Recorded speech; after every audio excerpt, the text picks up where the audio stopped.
Hello and welcome back. So today we'll continue our discussion related to understanding financial statements. In the last session we had a discussion related to preparing the income statement, which is also commonly known as profit and loss account, and we have seen in that statement that how we can come out with the preparing profit or getting the figure of loss of an organization.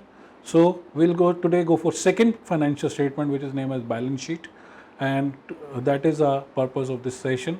So what will be the learning outcome for this particular session? So this session will be, you will able to understand, describe and the purpose, the very basic purpose of preparing balance sheet, and how should we prepare a balance sheet, and what are the various formats which are being used for preparing the balance sheet.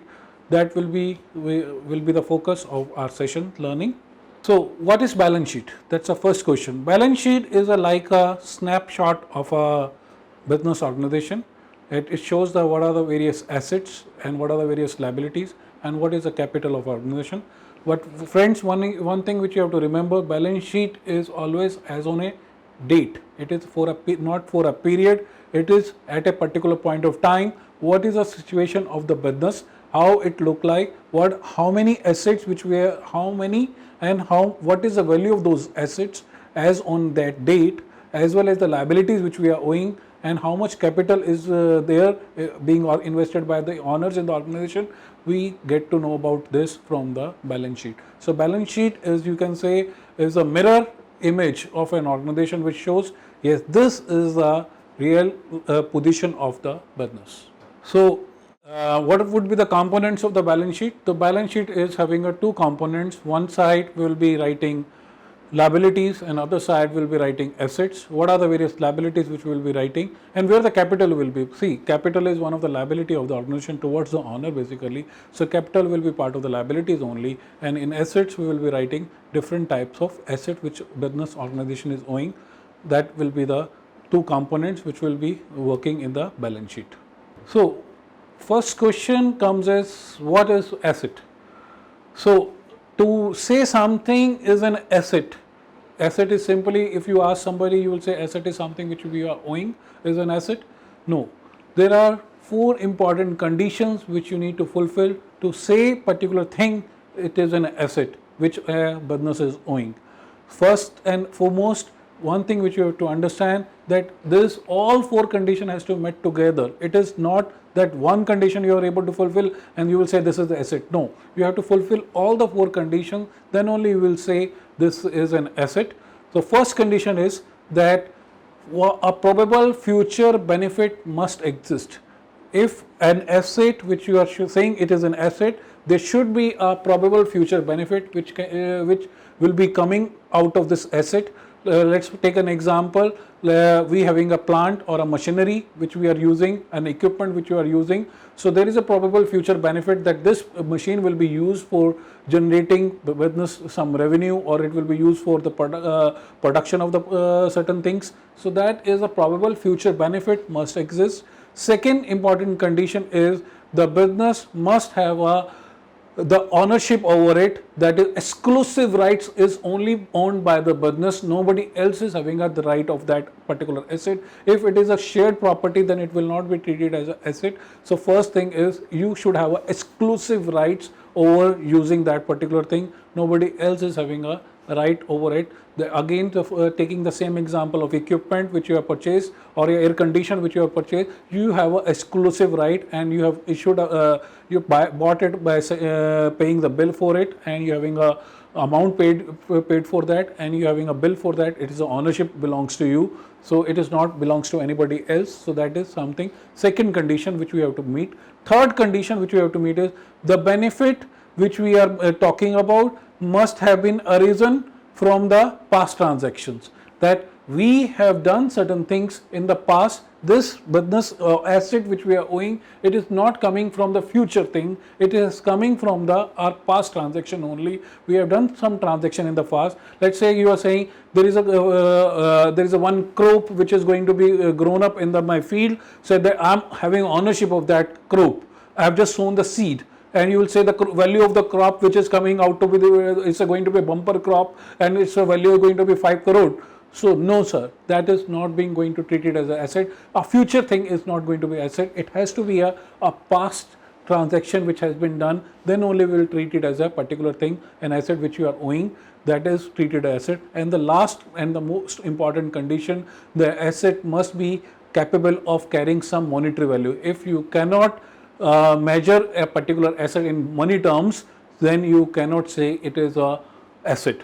So it means something which you say it is an invaluable thing which with me. So will you say that is an asset? It's invaluable means you cannot value it. It means it is not going to be treated as an asset. So let's take one example and let's see whether this particular thing is an asset or not. I have bought some stationary items which I am going to be which I am using. Now will this stationary item will be an asset or not? The first thing, stationary item which we bought, if it is already consumed, no future benefit is existing from it, so it is not going to be an asset. Even if it is lying in your stores, if some stationary item, yes, then we can treat it as an asset because its probable future benefit exists.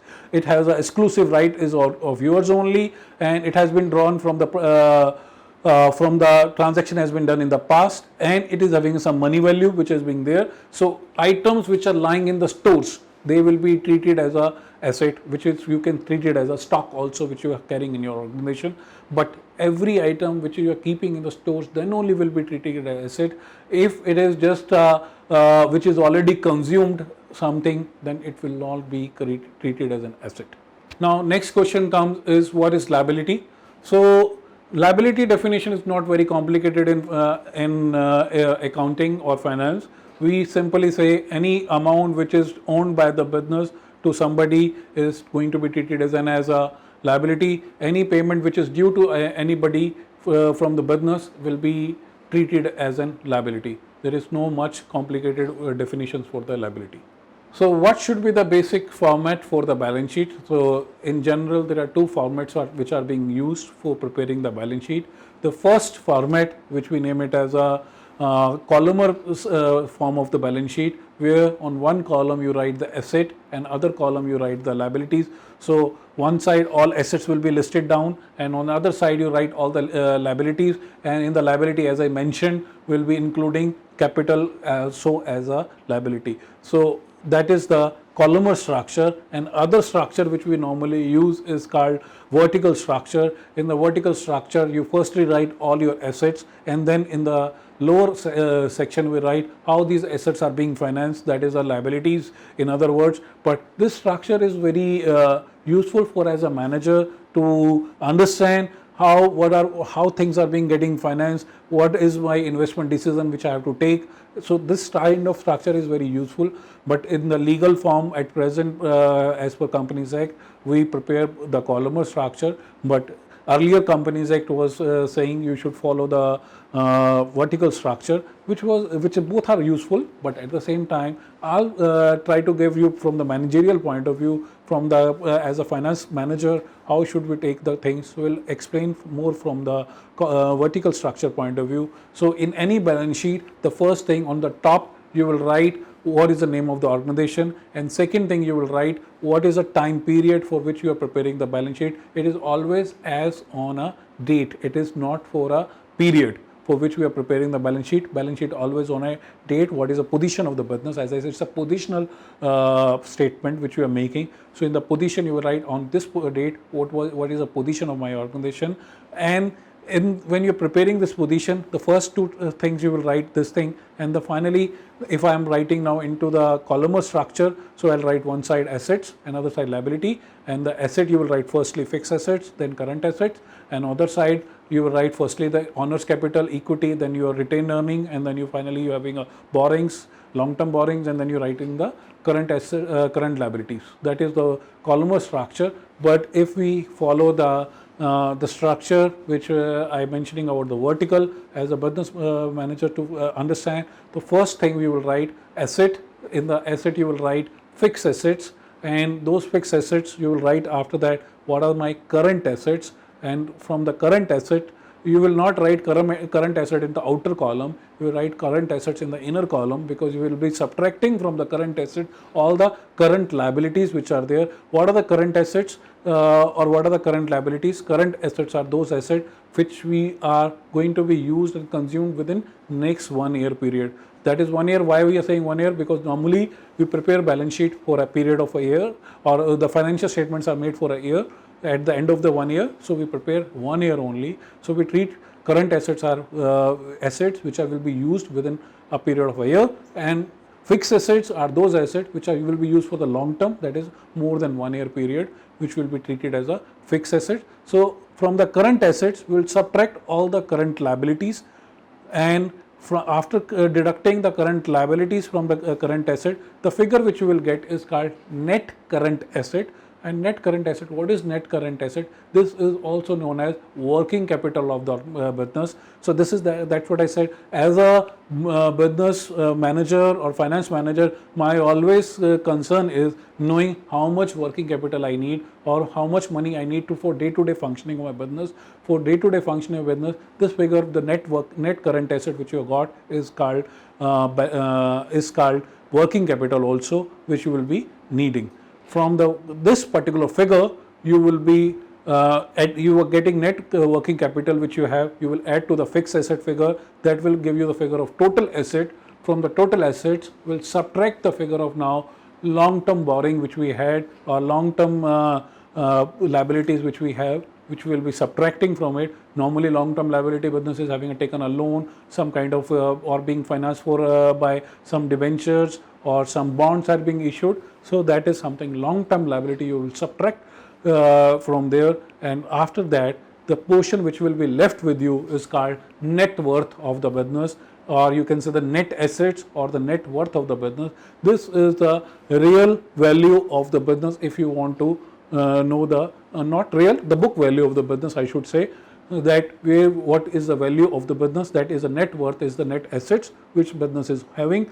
And this section complete here, and after this section we will write a second section which is there, is how this net worth is being financed. So we will write capital at the beginning of the year, and then you add into the capital what is the profit which you have made in the year. From where the profit will be coming? Profit will be coming from the profit and loss statement, or the income statement which you have made. So profit after tax which is there, it will come here, it will be treated as a profit figure, and from this profit you can subtract. If you are making individual business accounts, then you will subtract the value of drawings which are being drawn, money withdrawn by the business owner from the business, subtract that item from there, and the final amount which will be coming, that is a closing capital. And this closing capital value will be always equal to the value of my net worth, because net worth and closing capital, why they would be always same? Which we have learned the concept of double entry system, because every debit is having equal to every credit. So every asset, as we also learned the accounting equation, that total assets are is equal to what? Capital plus liability. So that concept will be remaining into the balance sheet. If you're preparing the columnar balance sheet, in that case your total assets will be always equal to your total liability. Thank you very much friends for patience listening. Thank you very much.